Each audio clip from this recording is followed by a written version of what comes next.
제가 목사들이랑 그러니까 그 독서 모임을 하고 있습니다. 그래서 한 달에 한 번씩 온라인으로 모여서 한 달 동안 책을 한 권 읽고 이렇게 이야기를 나누는데요. 이번에 읽은 책이 이거예요. 오무교회가 온다.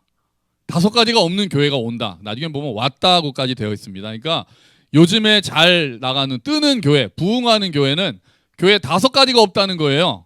그게 뭐냐면은요. 하나씩 볼까요? 하나. 자, 아니에요. 하나 이제 크게 나왔어요. 하나 보면은 십자가가 없다. 그러니까 로고에 십자가가 없다는 뜻입니다. 로고에 십자가가 없다. 두 번째는 뭐가 없냐면은요. 새벽 예배가 없다. 새벽 예배가 없다. 뭔가 좀 생각이 들죠? 새벽 예배가 없다. 세 번째는 뭐가 없냐면은요. 성경 공부가 없다. 성경 공부가 없다. 네 번째는요. 구역이 없다. 그리고 마지막에 뭐가 없느냐? 장로가 없다. 아직 없다는 거예요. 왜냐하면 젊은이들이 모여서 MZ세대가 모여서 아직은 장로님을 세울 정도가 안 됐다. 이런 얘기입니다. 자, 우리 교도 좀 비슷한 것들이 있죠. 성경 공부를 없애야 되나? 제가 이 책을 읽으면서 자, 그러니까 이제 뭐 십자가 이런 것들이 결국 읽다 보면은 없는 게 아니라 더 내재화되고 오히려 더 깊숙이 이야기를 한다. 이제 이런 얘기를 하는데요. 이 책의 중심 내용은 MZ 세대들 그리고 그 밑에 청년들이 교회를 떠나는 이유를 분석한 책입니다. 너무 문화가 기성세대랑 다른데 이전 것만 고수하고 있으니까 젊은이들이 교회를 자꾸 떠난다는 거예요. 그래서 이 책의 결론은 그들의 눈높이에 맞춰서 교회가 변해야 된다. 이 이야기를 합니다. 그래야 젊은이들이 모인다는 거예요. 기존의 구조나 기존의 공간 그리고 방식 이런 걸로는 젊은이들을 붙잡을 수가 없다. 그래서 교회에도 딱 처음에 질문이 이거였어요. 제가 여기서부터 막혔습니다. 당신의 교회는 인스타 계정이 있습니까? 우리 교회는 없거든요. 그래서 그러면 당신의 교회 MZ세대가 가기 어렵습니다. 다 그러는 거예요. 그래서 이거 어떻게 해야 되나?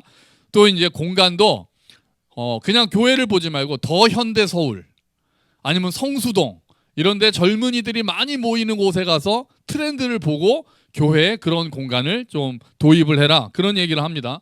목사 양복 입지 마라. 이렇게 얘기합니다. 캐주얼하게 입고 요즘 더군다나 미국의 교회 그 많이 이제 잘 나가는 교회 목사들은 슬슬 문신을 하기 시작한답니다. 그래서 제가 이 문신을 해야 되는구나. 제가 여기다 이만하게 크게 그러면 우리 교회가 이제 뜨는 거죠. 제가 문신하느냐 마느냐가 이제 중요한 거예요. 그리고 반려동물을 드리고 예배드리는 것에 대해서 고민하라. 뭐 이런 얘기들이 있었어요. 이 책을 읽고 이제 목사들이 토론을 하는데 아주 격렬한 토론이 이루어졌습니다. 한쪽에서는 우리가 많이 배워야 된다. 물론 배워야 되는 거 있는데 또 한쪽에서는 거부감도 드는 거예요. 이런 식으로 그렇게 눈높이에 맞춰가지고 이것도 해라 저것도 해라 이렇게 한다고 과연 젊은이들이 우리 교회가 아무리 예쁘게 꾸민다고 성수동 그 팝업 스토어 가던 청년들이 더 현대 가던 애들이 함께 걷는 교회도 더 현대 서울과 비슷하네 그러고 오겠어요? 그럴 리가 없죠. 경쟁해서 될 리가 없잖아요. 그리고 그런 식으로 뭐 목사가 캐주얼하게 있고 이런 것들이 그렇게 중요한가? 그게 본질인가? 또 그렇게 자꾸 낮추다 보면은 교회가 정말 그게 교회인가? 이런 고민들을 하게 되는 거예요. 물론 어떤 부분들은 우리가 참고해서 기존의 전통을 고집을 너무 피워야 될 필요는 없겠지만 그러면서 그럼 우리가 정말 진정으로 교회가 교회되게 하는 것은 뭘까? 이런 것들을 고민하면서 토론을 이제 많이 했어요. 근데 다 동의했던 거는 이 책이 제기하는 문제 제기. 지금 MZ세대와 그 밑에 알파세대는 이런 문화들을 가지고 있습니다라고 분석한 부분은 맞아. 아주 탁월하다. 이렇게 이야기를 우리가 나눴습니다. 여러분 그러면 그 책에서 얘기하는 지금 MZ세대나 그 젊은 세대들의 특징을 얘기할 수 있는 가장 중요한 특징을 하나만 꼽으라면 뭐일 것 같으세요?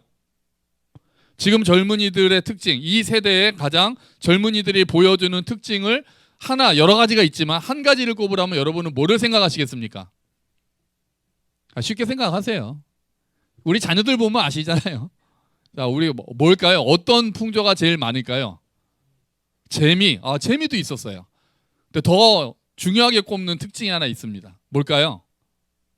이겁니다. 딱 보시면 맞다 이러실 텐데 개인주의입니다. 개인주의. 지금 세대는 어려서부터 너 자신을 사랑해라. 너는 특별한 존재다.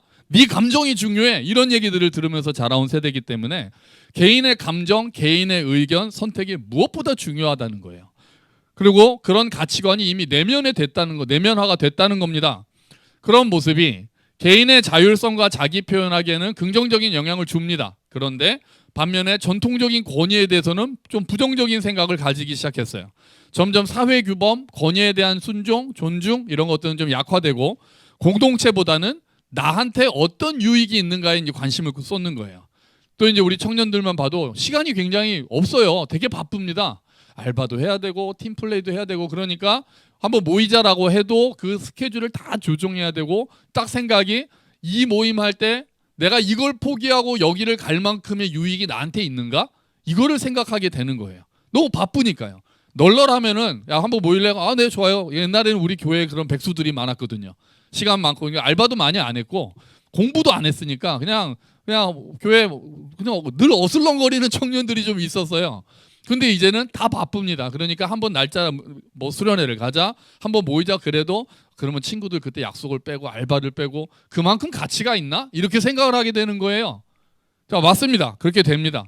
확실히 그런 것 같습니다. 회사 다니는 친구들 또 우리 교회도 회사 다니는 형제들한테 그런 세대 차이를 많이 느낍니다. 예전과 다르죠. 희생, 헌신 이런 얘기를 말하는 것이 좀 부담스러워졌습니다. 심지어는 MZ 목사들도 많이 달라졌다고 합니다. 얘기 들어보면 이 젊은 부목사들이 너무 다르대요. 전설적인 얘기가 있죠. 어떤 권사님들이 이번에 우리 권사들이 모여서 특별 기도회를 하는데 부목사님 좀 찬양 인도 좀 해주세요 그랬더니 초과수당 주실 건가요? 라고 말했다는 전설적인 이야기가 있습니다. 믿거나 말거나 진짜 그랬다고 신문에 나왔는데 설마 거기서 초과수당을 달라고 부목사가 그랬다고 하는데 뭐 이제 그런 얘기가 있어요. 자, 물론 잘못된 집단 문화로 인해서 우리가 개인의 존엄성이나 인권이 또 개성이 굉장히 억압된 우리가 시대를 많이 살았습니다. 무조건적인 희생을 강요했던 것들도 좀 잘못된 것들이 있었죠. 그런 것들이 바뀌고 개인의 가치가 인정되고 권리를 존중하는 건 너무 좋은 일이에요. 하지만 문제는 항상 뭡니까? 밸런스. 항상 균형이 문제입니다. 저는 이제 지금 세대는 그거를 지나서 너무 개인화로 가고 있는 게 아닌가라는 걱정이 됩니다. 교회를 다니는 이유, 여러분 교회 왜 다니세요? 라고 물어보면은 많은 사람들이 행복하려고요 라고 대답하는 사람들이 점점 늘어납니다. 나의 행복 때문이에요. 이게 잘못됐다라고는 말씀드리는 게 아닙니다. 우리 모두 행복하기를 원하니까요. 그런데 이게 가장 중요한 기준이 되는 거예요. 나한테 유익이 있는가? 이 교회를 다니는 게 나한테 유익이 있는가를 보는 거예요. 나 중심으로 교회가 돌아가야 되는 거죠. 내가 편안해야 되고 내가 은혜 받아야 되고 그러니까 그 틀린 말은 아니면서도 그게 기준이 될 때 뭔가 아쉬운 점이 생기는 거예요. 성경은 기본적으로 여러분 공동체 중심입니다. 성경은 공동체 중심이에요. 개인의 이야기가 아니라 공동체를 향해서 주신 책이 성경입니다. 일단 하나님도 홀로 존재하시지 않습니다. 하나님은 삼위일체 하나님으로 공동체적으로 존재하고 계시는 분이에요. 그렇기 때문에 인간을 관계적인 존재로 창조하셨고 관계 속에서 살아가게 하신 것이 하나님의 원래 계획입니다. 그리고 예수님께서 교회 공동체를 세우셨어요. 각자 예수님 믿고 살다가 천국 가면 되지 뭐하러 교회를 만드셨을까요? 왜 교회 공동체를 세우셔서 모이라고 하셨을까요? 예수님께서 베드로야 내가 내 교회를 세우겠다 말씀하셨거든요. 돌아가시기 전부터. 교회를 통해서 하나님께서 하실 일들이 있기 때문이에요. 교회를 통해서. 개인으로는 할 수 없고 교회를 통해서만 할 수 있는 일들이 있기 때문이에요. 뭡니까? 여러 가지가 있지만 오늘 우리가 본 에베소서에 따르면 서로 2장부터 나오거든요. 서로 다른 사람들이 그리스도 안에서 하나 되는 것을 세상에 보여주기 위함이에요. 그게 교회를 통해서 하는 일이에요. 유대인이나 헬라인, 유대인과 이방인이 서로 막 원수 같은 사이인데 같이 예수를 믿고 같이 교회를 와서 아이고 우리는 형제네 이렇게 되는 거. 종이나 자유, 종과 주인이 같은 교회에 와서 형제님 이렇게 되는 거. 이게 하나님이 교회를 통해서 보여주고 싶으셨던 새로운 생명, 새로운 하늘과 새 땅의 삶이라는 것을 교회를 통해서 보여주시려는 그리스도의 비밀인 거예요. 이게 계획이에요.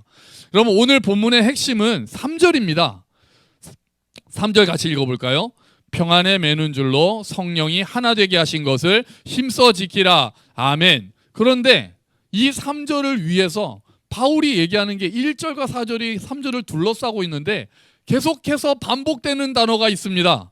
1절을 먼저 읽어볼까요? 1절 읽어봅시다. 그러므로 주 안에서 갇힌 내가 너희를 권하노니 너희가 부르심을 받은 일에 합당하게 행하여. 아멘. 4절도 읽어볼까요?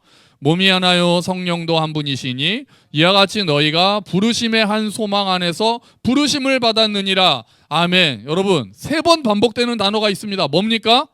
부르심이에요. 부르심. 너희가 부르심에 합당하게 살아라 이렇게 얘기하는 거예요. 우리가 근데 부르심을 생각할 때도 우리는 자동적으로 개인적인 부르심을 생각합니다. 그래, 하나님이 날 자녀로 부르셨어. 하나님이 나를 백성으로 부르셨어. 하나님이 나를 성도로 부르셨어. 맞죠? 틀린 말이 아닙니다. 하지만 오늘 에베소서에서 말하는 4장 1절과 4절의 부르심은 그런 부르심을 말하는 게 아닙니다. 에베소서에서 말하는 부르심은 1절과 4절의 부르심은 교회로 부르셨다라는 것을 의미합니다. 여기에 부르심은 교회로 부르셨다는 거예요. 하나님이 너희를 교회로 부르셨으니 하나 되게 하신 것을 힘써 지키라. 이 부르심의 소망 안에서 살아가라. 바울은 그렇게 얘기하는 거예요. 혼자 예수 믿는 것에 대해서 바울은 별로 생각하지 않습니다. 너희가 예수를 믿느냐? 그럼 당연히 교회로 부르신 거야. 이렇게 이야기를 합니다. 그래서 어떤 학자는 우리는 예수를 믿고 나면 교회적 존재가 된다. 이렇게 얘기를 해요. 교회적 존재. 우리의 존재가 완전히 바뀐다는 거예요. 그리스도 안에서 거듭나면 교회적 존재가 된다는 거예요. 여러분, 하나님은 우리를 외딴 섬으로 부르신 게 아니에요. 섬으로 부르지 않으셨습니다. 그러면 대륙의 일부로 부르신 거예요.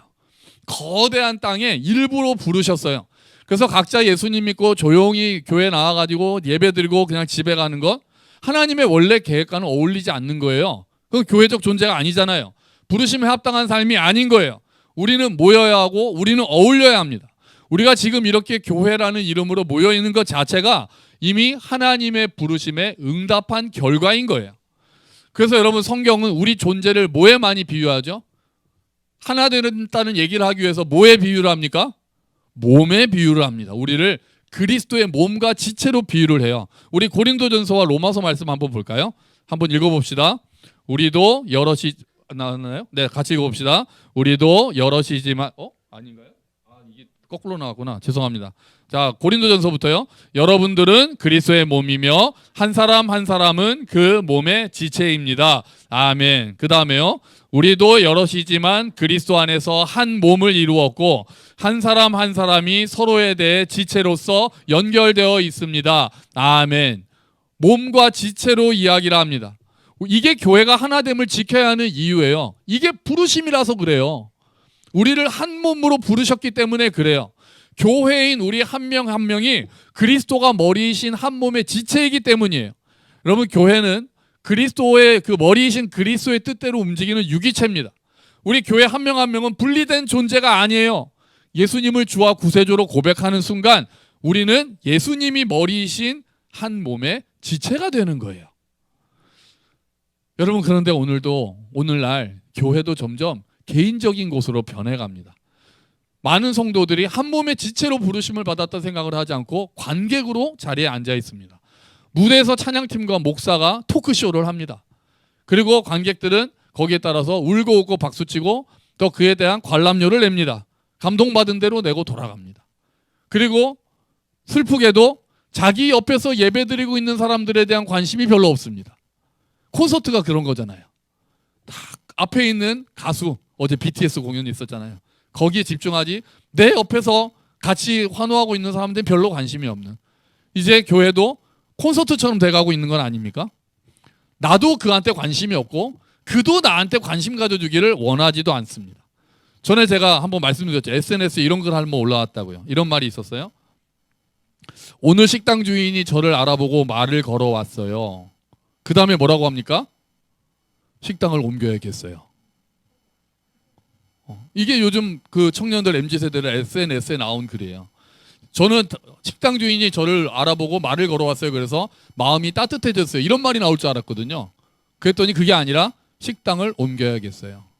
그러니까 관심 받는 것도 싫고 신경 쓰는 것도 싫고 누가 나에게 신경 써주는 것도 싫다는 거죠.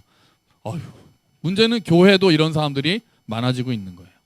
교회에서도 개인으로만 존재하려고 해요. 교회를 가더라도 서로 얽히지 않는 방향으로 하려고 합니다. 그러니까 가장 쉬운 방법은 어디에 가면 돼요? 대형 교회를 가면 되죠. 대형 교회. 큰 교회 가는 거예요. 그 요즘에 큰 교회도 안 가고 어떻게 합니까? 온라인으로 예배드리고. 옆 사람 관심 없고 나도 누가 타치 안 하면 좋겠으니까 그렇게 되고 있다는 거죠. 이게 하나님이 기뻐하시고 하나님이 계획하신 교회가 아니에요. 하나님이 계획하신 그런 부르심이 아닙니다. 성경은 우리가 교회로 부르심을 받았다고 오늘 얘기하잖아요. 한 몸으로 부르심을 받았다고 이야기하잖아요. 우리는 존재 자체가 바뀌는 거라니까요. 예수를 믿으면 내가 가지고 있는 취향, 내 기분 그대로 요거대로 거기 플러스 하나님만 되는 게 아니라 예수를 나의 주요 그리스도라고 고백하는 거는 내 취향과 내 모든 것들이 말씀을 중심으로 다 뒤집어지는 거예요.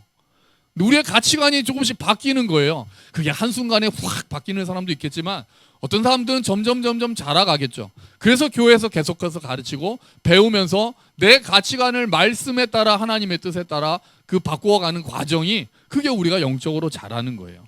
우리는 예수를 믿는 순간 이전과는 다른 존재 방식으로 살아가는 거예요. 이제 예수님이 우리의 주인이시기 때문에 그래요. 이전에는 내가 내 마음대로 내 뜻대로 나를 위해서 사는 삶이었다면 예수님을 내가 믿습니다라고 하는 거는 내가 이제 주님의 뜻대로 살아가겠습니다라는 고백이 되는 거예요. 내가 지금 그렇게 삽니다가 아니더라도 이제 제가 다른 존재로 새로운 피조물로 살아가기를 원하고 결심합니다라는 고백이 그때 우리가 침례를 베푸는 거예요.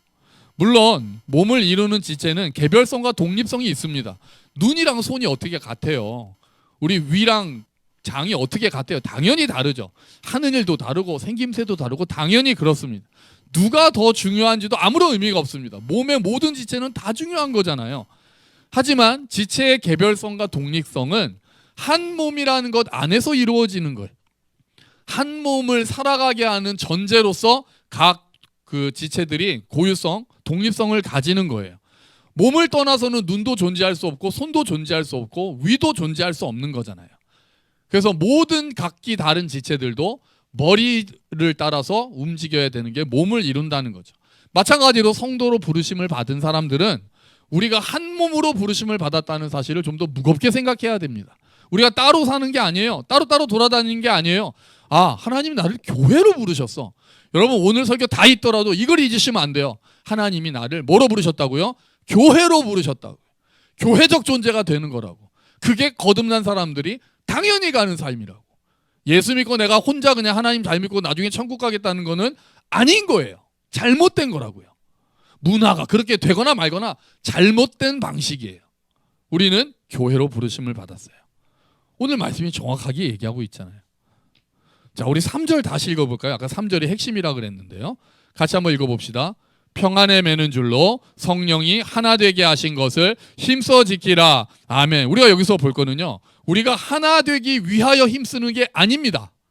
하나 되기 위하여 힘쓰는 게 아니에요. 뭡니까? 우리는 이미 하나 되었어요. 성령이 우리를 하나 되게 하셨다니까요. 그거를 지키는 거예요. 우리가 따로 떨어지지 말고 우리가 하나 됩시다가 아니라 하나님이 우리를 이미 하나로 부르셨으니까 흩어지지 않도록 우리가 지킵시다. 이렇게 되는 거예요. 바울이 그 이야기를 하고 있는 거예요. 우리가 해야 할 일은요. 이 사실을 먼저 믿음으로 고백하고 아멘 하는 거예요. 여러분 하나님이 우리를 하나 되게 하셨습니다. 아멘. 한 몸으로 하셨다고요. 아, 하나님이 나를 교회로 부르셨구나. 하나님이 나를 한 몸으로 부르신 거구나. 우리가 섬으로 부르신 게 아니라 정말 큰 땅의 일부로 부르셨구나. 우리는 교회적 존재구나. 여기에 대해서 아멘이라고 고백하는 게 제일 먼저예요. 그거를 말씀으로 받아들이는 거죠. 그렇게 진리를 알고 받아들인 다음에 그 다음에는 이제 힘써 지켜야겠구나로 넘어가는 거예요. 힘써 지키기. 그러니까 힘 안 쓰면 안 된다는 거예요. 힘 쓰라고요. 에너지를 다 쏟아서라도 하나됨을 지키라고 이야기를 합니다. 여러분 하나됨을 힘써 지켜주시기를 부탁합니다. 이거는 내가 기분이 좋으면 하나되기 위해서 힘쓰고 시간 남은 지키고 이게 아닙니다. 아, 우리를 교회로 부르셨구나. 한 몸으로 부르셨구나. 이거를 내가 힘써 지키는 것이 부르심에 합당한 삶이구나라고 우리가 기억하고 지켜야 하는 거예요. 전쟁터의 파수꾼이 졸음을 쫓으면서 성벽을 지키기 위해서 눈을 부릅뜨고 있는 것처럼 우리도 하나됨을 허물려는 세상 풍조, 허물려는 사탄의 책략이 있기 때문에 눈을 부릅뜨고 교회의 하나됨을 힘써 지켜야 됩니다. 공동체가 깨지지 않도록 힘써야 되는 거예요. 하나됨을 지키라는 걸요, 제가 적극적인 면과 소극적인 면으로 한번 나눠서 생각해 봤어요. 하나됨을 지키라. 소극적으로는 어떤 의미일까 생각해 보니까 싸우지 말라. 이 정도면 될 것 같아요. 뭐뭐 하지 말라는 쪽으로 생각하면 나눠지지 마라. 교회 안에서 싸우지 마라. 해가지고 네가 올리 내가 올리 해가지고 갈라지지 마라. 그렇기 위해서 필요한 게 2절인 거예요. 그러기 위해서 필요한 자세요. 읽어볼까요? 모든 겸손과 온유로 하고 오래 참음으로 사랑 가운데서 서로 용납하고. 아멘. 이게 소극적인 의미 때문에 그래요. 여러분, 에베소 교회는 지금 유대인과 이방인이 같이 있어요. 이게 될까요, 교회가? 여러분, 요새 교회가 합병하는 교회들이 좀 생기거든요. 교회가. 여러분, 교회 합병 제 모교에도 해봤지만 잘 됩니까? 교회 여러분, 우리 다른 교회랑 우리 합쳐서 좀 큰 장소 얻어서 우리가 좀 합시다라고 해서 또 한 7, 80명 되는 교회랑 우리가 합친다면은 그 교회가 하나 되기가 쉬울까요? 아니요, 어렵습니다. 정말 어렵습니다. 정말 어려워요. 네, 전에 저 모교도 해봤거든요. 안 됐습니다. 한 2, 3년 가다가 결국은 다시 갈라졌거든요. 문화도 다르고 생각도 다르고 그동안 신앙 색깔도 다르고 그런 교회가 두 개가 합쳐진다는 게 보통 일이 아닙니다. 정말 전부 다 십자가에서 다 못 박혀야 가능한 일이에요. 그런데 지금 여기는 유대인과 이방인이 하나 지금 교회를 이뤘다니까요. 에베소 교회는. 여러분, 이거는 진짜 우리 그 한국 처음 교회 왔을 때 종과 노예가 같이 같이 교회를 했다는 게 쉬웠겠습니까? 그게 어떻게 쉽겠습니까? 말이 안 되죠. 생각도 다르고 모든 게 다르고 모든 가치관이 다른데요. 그러니까 바울이 그 교회에 겸손해야 됩니다. 온유해야 합니다. 오래 참아야 됩니다. 서로 용납해야 됩니다. 이 얘기를 하는 거예요. 너무 어려우니까요. 그래서 힘써 지키라고 하는 거예요. 오래 참기 위해서 힘써야 되잖아요. 저절로 우리가 하나 되는 게 아니기 때문에 그래요. 지금도 마찬가지잖아요. 우리가 정말 다르잖아요. 다들 내 생각 같지 않잖아요. 내 마음 같지 않잖아요. 우리도 다 느끼잖아요. 그래서 사실은 재미있죠. 나랑 다르니까. 근데 동시에 좀 불편합니다. 나랑 생각이 다른 사람들이 저 사람 왜 저래? 왜 저렇게 반응해? 꼭 이렇게 저렇게 예민하게 나와야 되나? 이런 생각을 할 때가 많죠. 여러분, 하지만 그러면 그 사람은 우리와 한 몸이 아닙니까? 아니에요. 아니에요. 그래도 교회로 우리 교회에 와 있으면 하나님이 그 사람을 우리와 한 몸으로 부르셨다는 거예요. 곤란하게도. 곤란하죠. 저 사람 난 별로 좀 가까이 하고 싶지 않은데 한 몸으로 부르셨다고요? 아유, 좀 곤란하죠. 난감하죠. 이럴 때 필요한 게 믿음이고 사랑이고 소망인 거예요. 이때 성숙이 드러나고 믿음의 실력이 드러납니다. 이때 나와 불편한 사람이 있을 때 믿음의 실력이 드러나요. 왜냐하면 믿음은 다 사랑으로 드러나니까요. 얼마나 온유한가, 얼마나 용납하는가, 얼마나 오래 참는가로 믿음의 실력이 드러난단 말이에요. 여러분, 우리가 용납하고 오래 참음으로 교회 하나됨을 지켜주시기를 부탁드립니다. 아멘. 교회 하나됨을 지켜주세요. 지키라는 말에 여러분 초점을 두세요. 하나 되자가 아니라 내가 이 교회 하나됨을 무너뜨리면 안 되겠구나. 우리 그런 생각을 해야 되는 거예요. 바울은요, 이런 얘기까지 합니다. 한번 읽어보시겠어요? 고린도전서 말씀이거든요. 한번 읽어보죠. 여러분이 서로 소송을 제기하는 것부터가 벌써 여러분의 실패를 뜻합니다. 왜 차라리 불의를 당해주지 못합니까? 왜 차라리 속아주지 못합니까? 아멘. 어휴, 이 무슨 말이에요? 교회 안에서 두 사람이 법적으로 문제가 생긴 거예요. 그래서 네가 올래 내가 올래 하다가 둘 다 재판에 건 거예요. 바울이 그 소식을 듣고 이렇게 편지를 보낸 거예요. 여러분이 싸우다가 재판에 간 것 자체가 이미 여러분은 패배한 겁니다. 교회 하나됨이 깨졌으니까요. 차라리 당하세요. 와, 이게 됩니까? 이게 돼요? 네가 옳지만 차라리 당해라. 왜요? 교회 하나됨을 지키기 위해서. 여러분, 이게 가능하겠습니까? 도대체 얼마나 예수님을 사랑하면 이게 가능할까요? 얼마나 자식이 자신을 부인했으면 이게 가능할까요? 저도 자신 없습니다. 아주 안 좋은 일로 교회 안에서 막 소송까지 갈 정도로 사이가 갈라졌는데 지금 수많은 교회들이 재판 가가지고 지금 싸우고 있잖아요. 수많은 교회들이 목사랑 성도가 서로 고소하고 장로와 성도가 고소하고 성도끼리 고소하고 그런 일들이 많잖아요. 근데 이 말씀에 따르면 바울이 차라리 속고 차라리 불의를 당해라. 이것도 나는 내가 정의라고 생각하니까 불의를 당하는 건 못 참잖아요. 억울해서라도 안 돼. 저 사람이 틀린 거기 때문에 나는 재판정 가서 받겠어. 그래서 가처분 소송하고 막 그렇게 하고 교회 예배 못 들어가게 하고. 근데 바울은 뭐라고 얘기해요? 야, 그럼 이미 실패한 거야. 하나님 나라 보여주는 거 실패한 거야. 차라리 네가 당해. 여러분, 이게 어떻게 가능합니까? 이게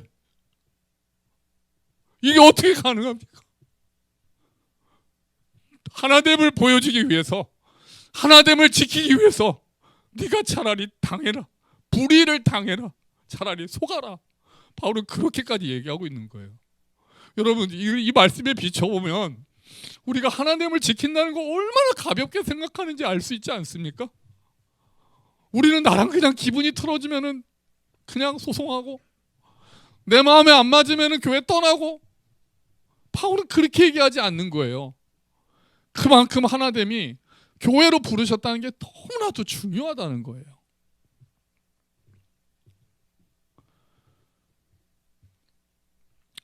교회의 하나됨을 지키는 적극적인 의미도 생각해 봤어요. 싸우지 말고. 이게 부정적인 의미라면 적극적인 의미는 뭘까 생각해 보니까 가장 쉽게 생각하는 건 이거예요. 교회에서 하는 일에 열심히 참여해라. 저는 그냥 이렇게 쉽게 정리했습니다. 교회에서 하는 일들에 열심히 참여해 달라는 거예요.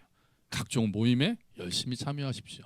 각종 예배 열심히 참여하십시오. 각종 봉사 빼지 말고 참여하십시오. 소그룹 열심히 하십시오. 자리를 지켜주는 것 자체가 여러분 큰 사역입니다. 한 사람 한 사람이 너무 중요해요. 더구나 우리 교회처럼 크지 않은 교회에서는 한 명이 들어오고 나가고가 엄청나게 차이가 나거든요. 엄청나게 차이가 납니다. 소그룹 2명 앉아있는 거랑 3명 앉아있는 거랑 다릅니다. 한 명만 빠져도 목사 마음에는 구멍이 뚫립니다. 목사만 그렇겠어요? 같이 앉아있는 사람들도 한 명만 빠져도 구멍이 뻥 뚫려요. 여러분, 나 하나쯤 생각하지 마시고 나 하나쯤 생각하지 마시고 나 하나라도 참여하겠다는 자세를 보여주세요. 그렇게 할 때 힘이 되고, 그렇게 할 때 하나됨이 더 지켜지는 거예요.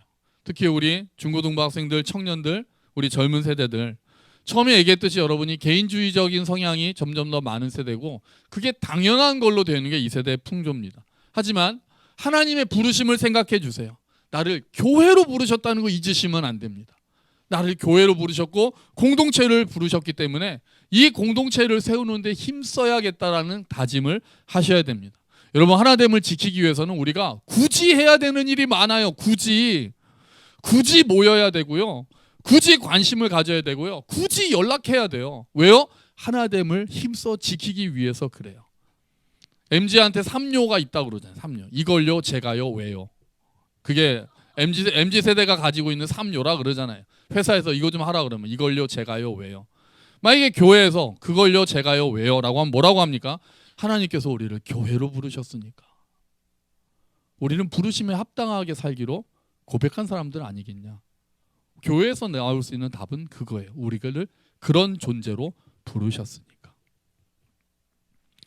감사한 일이 있었습니다. 여러분, 그저께 제가 단체 카톡자 보내드린 거 기억하시죠? 지금 사순절 성경 필사하고 있는데 빈칸이 너무 많아서 어떡하나 했는데, 많이 채우시는 우리 박항순 전도사님도 쓰셔가지고 많이 쓰셨고, 위정희 집사님도 쓰시고 장로님도 많이 쓰시고 그러셨어요.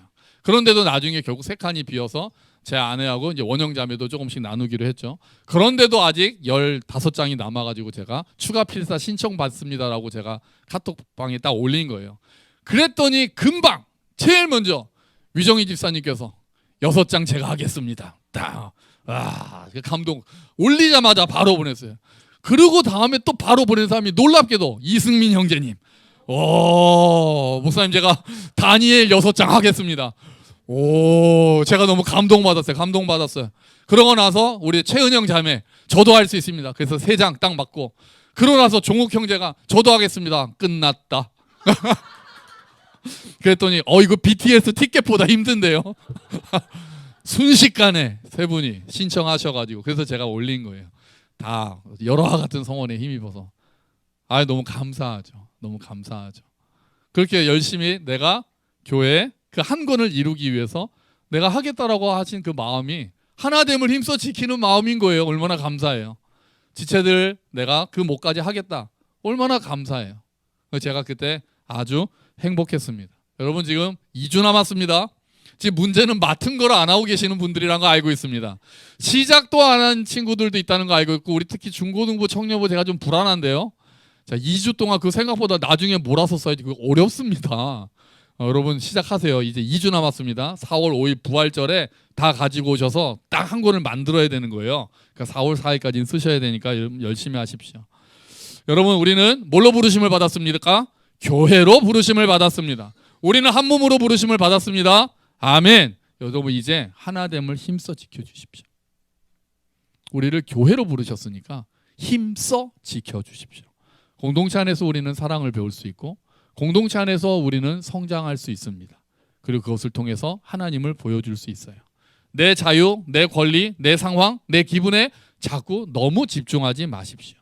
교회의 하나됨이라는 부르심을 그 아래에서 생각해 주십시오. 그 가치를 가볍게 생각하지 마십시오.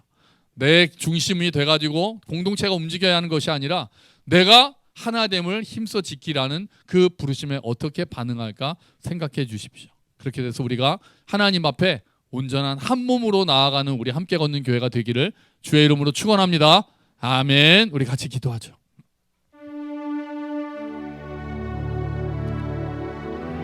주님, 우리를 교회로 부르셨음을 기억합니다. 같이 기도합시다.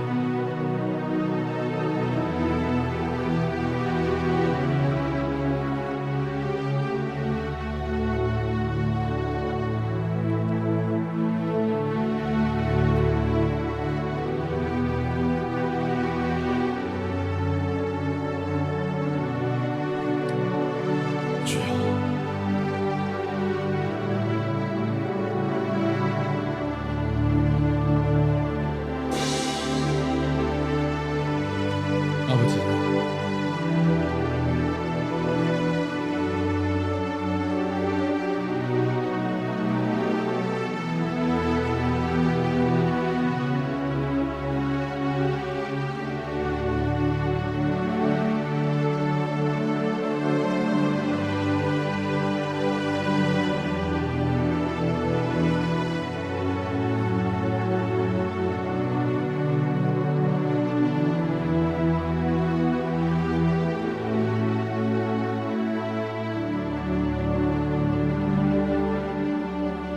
주님, 우리를 교회로 부르셨다는 것을 기억합니다. 너희가 부르심에 합당하게 행하라. 주님, 우리를 한 몸으로 부르셨고 교회로 부르셨다는 것을 잊지 않도록 도와주시옵소서. 그래서 그 하나 되게 하신 것을 힘써 지키는 우리가 될 수 있게 도와주시옵소서.